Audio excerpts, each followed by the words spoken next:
Bwana, sasa mwanamichezo, katika taarifa ambazo tunaendelea kukupatia ni taarifa za sajili mbalimbali taarifa ambazo tunazo muda huu ni kwamba klabu ya Simba Sports Club imeendelea kutikisa soko la usajili kwa kumnasa kiungo mshambuliaji chipukizi Ino Jospin Loemba mwenye umri wa miaka 22, raia wa Jamhuri ya Kidemokrasia ya Kongo kutoka DRC, akitokea klabu ya Colombe Sportive ya Kameruni.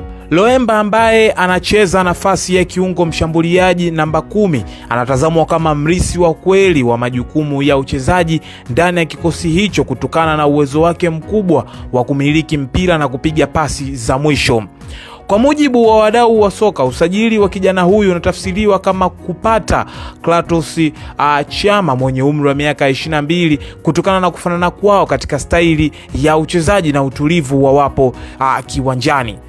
Ujio wa Loemba ndani ya unyamani unakamilisha safu ya kiungo ya Simba ambayo tayari imeimarishwa na kurejea kwa Clatous Chama akitokea Singida Black Stars, wakati Chama akileta uzoefu na uongozi uwanjani. Loemba anatarajiwa kuongeza kasi na nguvu mpya katika safu ya mashambulizi kuelekea michezo ya hatua ya makundi ya ligi ya mabingwa barani Afrika. Nikushukuru sana mwanamichezo, hizi zilikuwa ni taarifa mbalimbali zile ambazo zimeweza kutokea ndani ya klabu ya Simba, huku Simba pamoja na Yanga wakiendelea na sajili mbalimbali ambazo wameweza kuendelea nazo ili kujihakikishia kuongeza nguvu katika ligi ya ndani pamoja na ligi ya mabingwa barani Afrika. Ulikuwa nami naitwa Junior na hii ni Junior Media, michezo, habari pamoja na burudani. Kutokea hapa sina la ziada mpaka wakati mwingine. Bye bye.